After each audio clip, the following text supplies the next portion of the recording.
Hi, my name is Brandon, and I'm an alcoholic and addict in recovery. And yesterday I started talking a little bit about the middle way and avoiding extremes in recovery and seeking balance in both recovery and life. I'm going to continue that conversation today, looking at some paragraphs from The Untethered Soul by Michael A. Singer.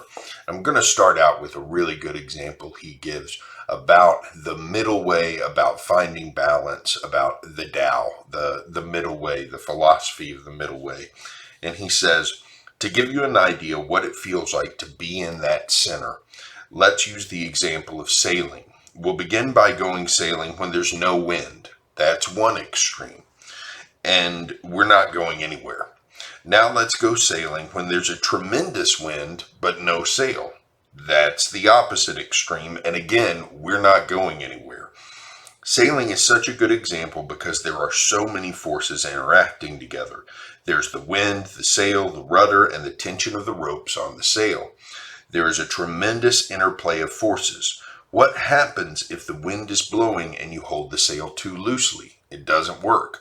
What if you hold it too tightly? You tip over. To sail properly, you must hold it just right. But where's just right? It is in the center point of tautness of the sail against the force of the wind. Not too much, not too little. It's what we call the sweet spot. Imagine that feeling when the wind hits the sail just right and you're holding the ropes just right. You take off with a perfect feeling of balance. Then the wind shifts and you adjust to it. You, the wind, the sail, and the water are one. All the forces are in harmony. Should one force shift, the others shift at the same instant. This is what it means to move in the way, in the center. So, really great example of, looking at the different extremes and really identifying what the different extremes are. And we can do that in life. We can look at what is one extreme of my recovery program. One extreme is to throw my full self into it and spend 100% of my waking hours doing something towards recovery. If I'm not talking on the phone to someone about it, I'm going to a meeting. If I'm not going to a meeting, I'm sponsoring someone. If I'm not sponsoring someone, I'm managing a sober house. If I'm not doing that, I'm volunteering at the local center. That's one extreme where literally 100% of your time is spent recovery. You spend no time doing anything else but recovery. And of course, the opposite extreme is doing nothing for your recovery and just expecting that abstaining from alcohol and drugs is enough and that will get you what you are hoping to get out of life, and that will fix all of your problems. So those are the two extremes, and we can find those, we can identify those, and we can look at where we are on the spectrum. If you imagine that you've got one extreme at this end and one extreme at the other, there's a spectrum in between, and we can identify where are we in that spectrum. Are we closer to the center of that spectrum, which is where we want to be? We want to be balanced between those two things. Or are we leaning towards one side or the other? And if we're leaning towards one side or the other, what appropriate things are there to do to bring us back to where we need to be in the middle ground, in the middle way? So continuing to read from the book, he says, in the Tao of sailing, the balance point is not static. It's a dynamic equilibrium. You move from balance point to balance point, from center to center. You can't have any concepts or preferences. You have to let the forces move you.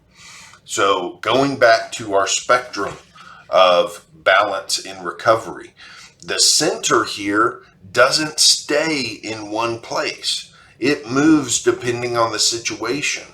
So there may be times where I need, for example, to go to more meetings a week than I normally go to. I need that fellowship. I need that. There may be times where I need to tend more to personal things, and I have to adjust my meeting schedule in order to do that, in order to properly be with my family or friends who need me. And so we have to be willing and able to feel where the forces are pulling us and adjust that balance point accordingly. Now, it's important to think of it as adjusting the balance point, not navigating toward one or the other extreme. We want to move with the forces of life and be flexible and be like a reed in the water, is what one of my mentors talks about, where we're staying solid where we are in the ground, but we're able to move as the current shifts around us. So we have a sense of fluidity about us. We're able to stay balanced, but we're also able to move. And that's really what we're looking for. And he goes on to say, in the middle way, nothing is personal. You are merely an instrument in the hands of the forces, participating in the harmony of balance. You must reach the point where your whole interest lies in the balance and not in any personal preference for how things should be.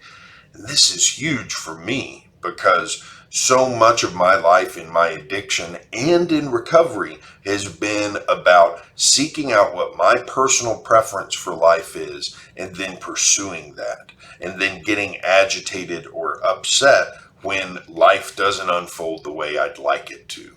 And the middle way has us completely eradicating that personal preference and saying, you know what, I'm going to get rid of that personal preference.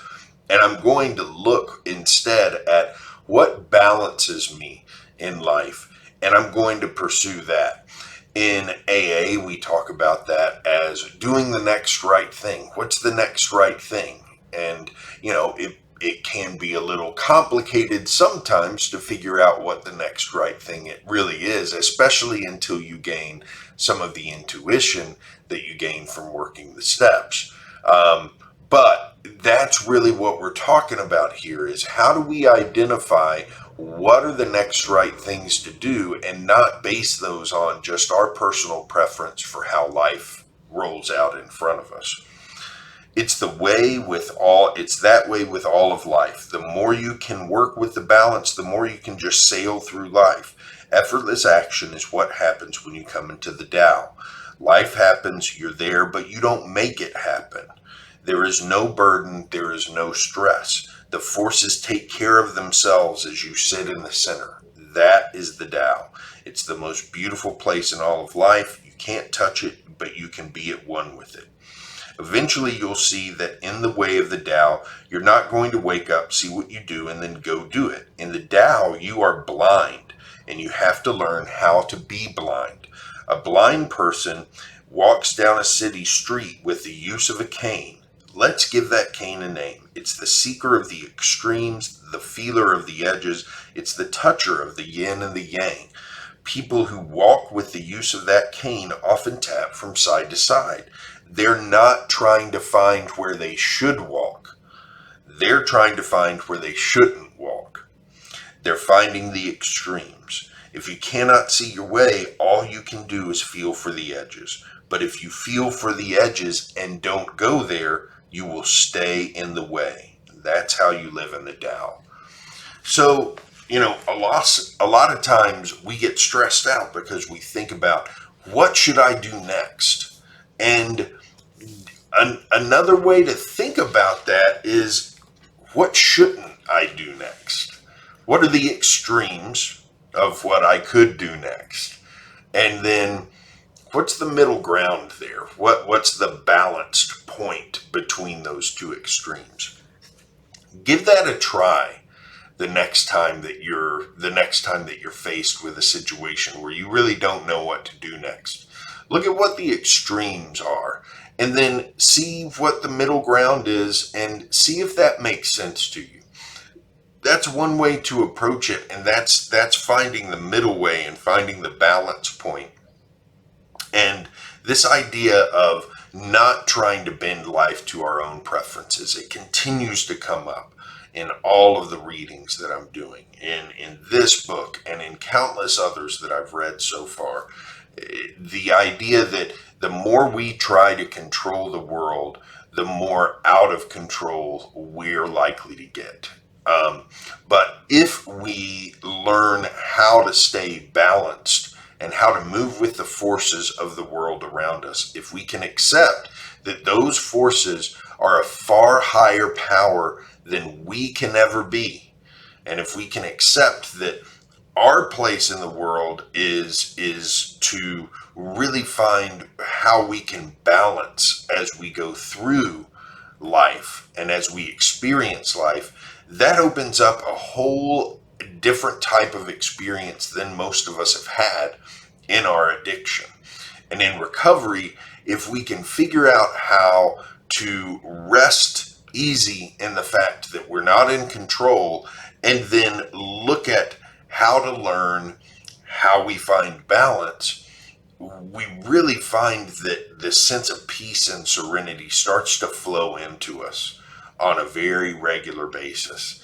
And it's, it's not, it takes learning. I mean, I feel this peace and serenity a lot.